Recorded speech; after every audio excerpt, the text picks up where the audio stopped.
കർത്താവിൽ വാത്സല്യമുള്ള സഹോദരി സഹോദരന്മാരെ, നിങ്ങൾക്കേവർക്കും വീണ്ടും യേശുക്രിസ്തുവിന്റെ ധന്യനാമത്തിൽ എനിക്കുള്ള സ്നേഹവന്ദനങ്ങളെ അറിയിക്കുന്നു. റോമാലേഖനം 8-ാം അധ്യായത്തിന്റെ 28 മുതലുള്ള വാക്യങ്ങളിൽ നിന്ന് ഉത്തരമില്ലാത്ത 5 ചോദ്യങ്ങൾ എന്ന ശീർഷകത്തിലുള്ള നമ്മുടെ പഠന പരമ്പരയുടെ 2ാമത്തെ എപ്പിസോഡിലേക്ക് എല്ലാ ബഹുമാനപ്പെട്ട ശ്രോതാക്കൾക്കും സ്വാഗതം. 1ാമത്തെ എപ്പിസോഡിൽ ഉത്തരമില്ലാത്ത 5 ചോദ്യങ്ങളുടെ ആദ്യത്തെ ചോദ്യം, ദൈവം നമുക്ക് അനുകൂലമെങ്കിൽ പ്രതികൂലം ആർ എന്ന് പൗലോസ് ചോദിക്കുന്ന ചോദ്യം വ്യക്തമായി ആ പാഠ്യപദ്ധതിയുടെ പശ്ചാത്തലപ്രകാരം വിശകലനം ചെയ്യുവാൻ ദൈവം നമ്മെ സഹായിച്ചു. ഇന്ന് 2ാമത്തെ ചോദ്യമാണ്.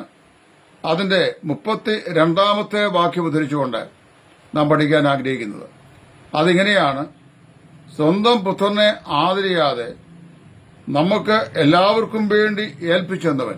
പ്രത്യേകം ശ്രദ്ധിക്കുക, സ്വന്തം പുത്രനെ ആദരിയാതെ നമുക്കെല്ലാവർക്കും വേണ്ടി ഏൽപ്പിച്ചെന്നവൻ അവനോടുകൂടെ സകലവും നമുക്ക് നൽകാതിരിക്കുമോ?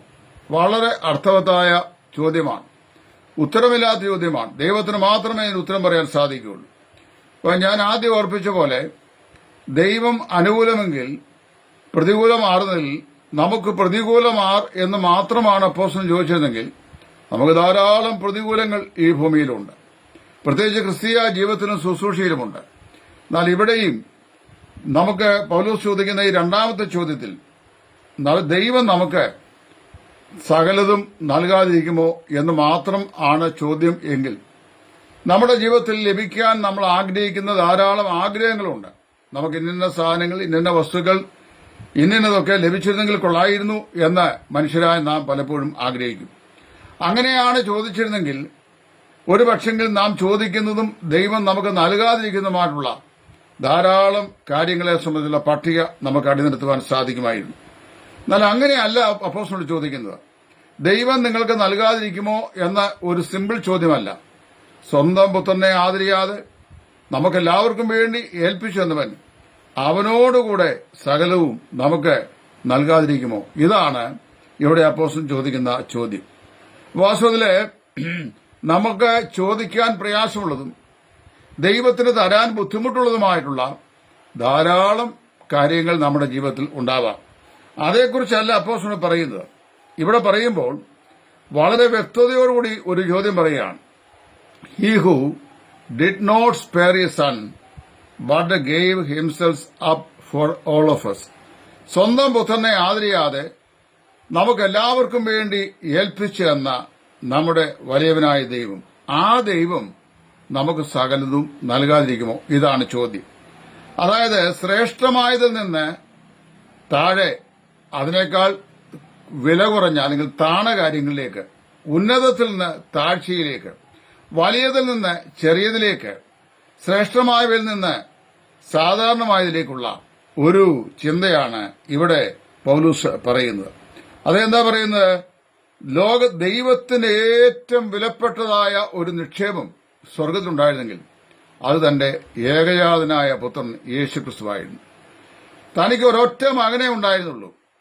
അതിലെ ഒരിക്കൽ ബില്ലിഗ്രാം പറഞ്ഞ്, God had only one son whom he gave as a gift to the whole world. ദൈവത്തിന് ഒരേ ഒരു പുത്രൻ മാത്രമേ ഉണ്ടായിരുന്നുള്ളൂ, ഒരേ ഒരു മകൻ മാത്രമേ ഉണ്ടായിരുന്നുള്ളൂ. അവനെ ലോകത്തിന് സമാനമായി ദൈവം നൽകി.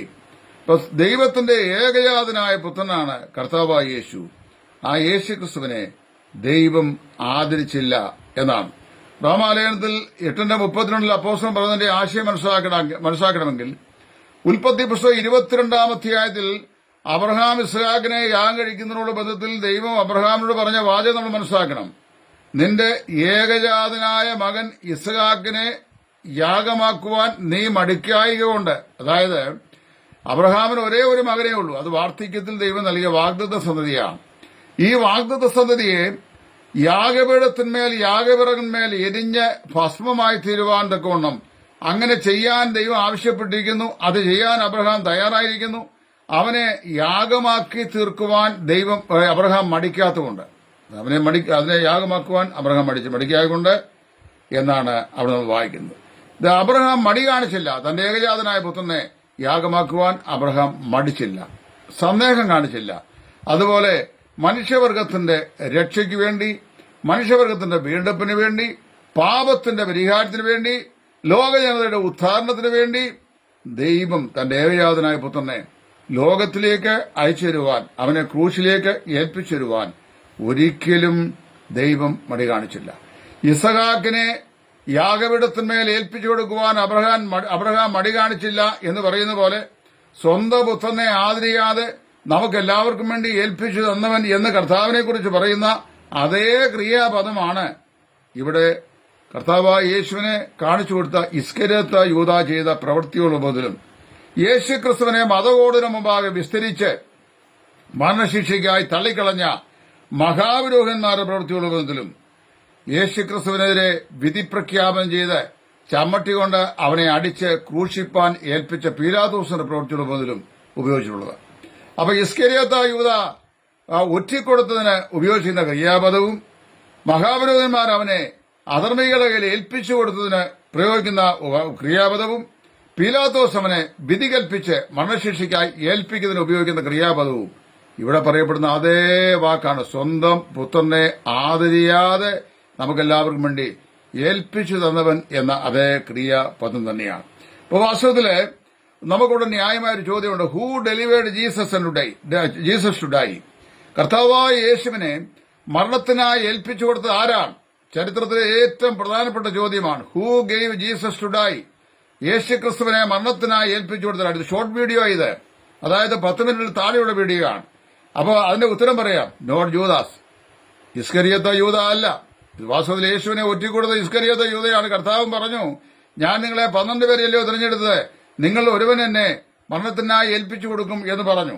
അപ്പൊ who gave Jesus to die? കർത്താവിനെ മരണത്തിനായി ഏൽപ്പിച്ച ആരാന്ന് ചോദിച്ചു കഴിഞ്ഞാൽ ദൈവദൃഷ്ടിയിൽ ആലോചിക്കുമ്പോൾ it was not Judas Iscariot. പിന്നെ ഫോർ മണി, അതായത് പണത്തിന് വേണ്ടി ഇസ്കരിയോത്ത് യൂദാ അല്ല. നോട്ട് പൈലറ്റ് ഫോർ ഫിയർ, ഭയനിമിത്തം പീലാത്തോസ് അല്ല. പിന്നെ not the Jews for envy, അസൂയാലുക്കളായ യഹൂദന്മാരല്ല. But the father for love, പിതാവായ ദൈവം നമ്മെ സ്നേഹിച്ച സ്നേഹനിമിത്തമാണ് കർത്താവായ യേശുവിനെ മരണത്തിനായിട്ട് ഏൽപ്പിച്ചു കൊടുത്തത്. ചരിത്രത്തിലെ ഏറ്റവും പ്രധാനപ്പെട്ട ചോദ്യമാണ്, who gave Jesus to die? യേശുവിനെ മരണത്തിൽ ഏൽപ്പിച്ചു കൊടുത്തത് ആരാണ്? Was it Iscariot Jude? അത് ഇസ്കരിയോത്ത് യൂദ ആണോ? അല്ല. Not Judas for money, not Pilate for fear of people, not the Jews for envy, but God the father for love. അതാണ് യോഹന്നാൻ 3:14 വായിക്കുന്നത്. For God so love the world that he gave us his only begotten son. ഇവിടെ റോമാലേഖനം 8:32 അപ്പോസ്തലൻ പറയുമ്പോൾ 5-ാം അധ്യായത്തിന്റെ 8 മുതൽ 11 വാക്യങ്ങളിൽ പൗലോസ് പറയുന്ന അതേ ആ മാനദണ്ഡത്തിൽ ഇവിടെ പറയാണ്, ദൈവം തന്റെ ഏറ്റവും വിലപ്പെട്ടതിനെ നമുക്ക് വേണ്ടി യാഗമായി ഭൂമിയിൽ തന്നെങ്കിൽ ബാക്കിയുള്ളതെല്ലാം അതിനേക്കാൾ വില കുറഞ്ഞാണ്. സ്വർഗത്തിന്റെയും ഭൂമിയുടെയും പാതാളത്തിന്റെയും ഏറ്റവും വിലപ്പെട്ട വസ്തുവാണ് തന്റെ ഏകജാതനായ പുത്രൻ കർത്താവായ യേശു. അവനെ ആദരിക്കാതെ ദൈവം അവനെ നമുക്ക് എല്ലാവർക്കും വേണ്ടി ഏൽപ്പിച്ചെന്നെങ്കിൽ ബാക്കിയുള്ളതെല്ലാം അതിനേക്കാൾ മൂല്യം കുറഞ്ഞതും അതിനേക്കാൾ വില കുറഞ്ഞതും അതിനേക്കാൾ കുറഞ്ഞു മാത്രം ദൈവം സ്നേഹിക്കുന്നതുമാണ്. അപ്പൊ ദൈവത്തിന്റെ ഏകജാതനായ പുത്രനെ, തന്റെ അരമപുത്രനെ നമ്മുടെ പാപത്തിന്റെ പരിഹാരത്തിന് വേണ്ടി ദൈവം ഏൽപ്പിച്ചിരുന്നെങ്കിൽ അതോടുകൂടെ ബാക്കിയുള്ള സകലതും ദൈവം തരുവാൻ പ്രാപ്തനാണെന്നാണ് ഇവിടെ അപ്പോസ്തലൻ പറയുന്നത്. അപ്പോൾ ഇവിടെ വായിക്കുമ്പോൾ സ്വന്തം പുത്രനെ ആദരിയാതെ നമുക്കെല്ലാവർക്കും വേണ്ടി ഏൽപ്പിച്ചവൻ അവനോടുകൂടെ സകലവും നമുക്ക് നൽകാതിരിക്കുമോ? Giving his son he gave everything. തന്റെ ഏകജാതനായ പുത്രനെ ദൈവം നമുക്ക് ഏൽപ്പിച്ചപ്പോൾ സമസ്തവും അവൻ നമുക്ക് ക്രിസ്തു നൽകുകയാണ്. Cross is the guarantee of the continuing unfailing generosity of God. ദൈവത്തിന്റെ മാറ്റമില്ലാത്ത നിരന്തരമായിരുന്ന മഹാമനസ്കതയുടെ ഗ്യാരണ്ടിയാണ് നമ്മുടെ കർത്താവായ യേശു ക്രിസ്തുവിന്റെ ക്രൂശ്. ഞാൻ എന്റെ വാക്കിലൂടെ നിർത്തട്ടെ.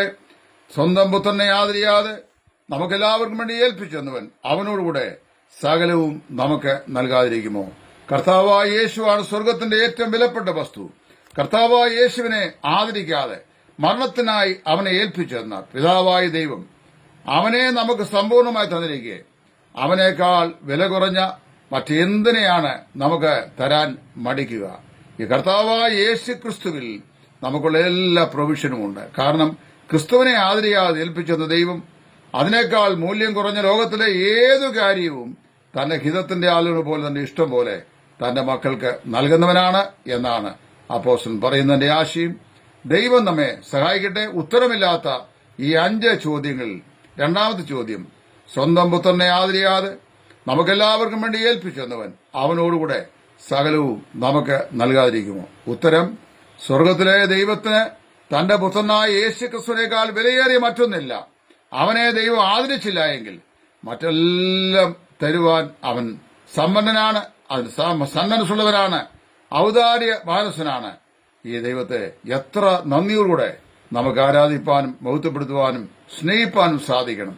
ദൈവമായ കർത്താവ് നിന്നെ സഹായിക്കട്ടെ. ക്രിസ്തുവിൽ നിങ്ങളുടെ കൂട്ടുസഹോദരൻ സുവിശേഷൻ ടൈറ്റസ് ഫ്രം ഇടയാറുള്ള. Thank you. God bless U.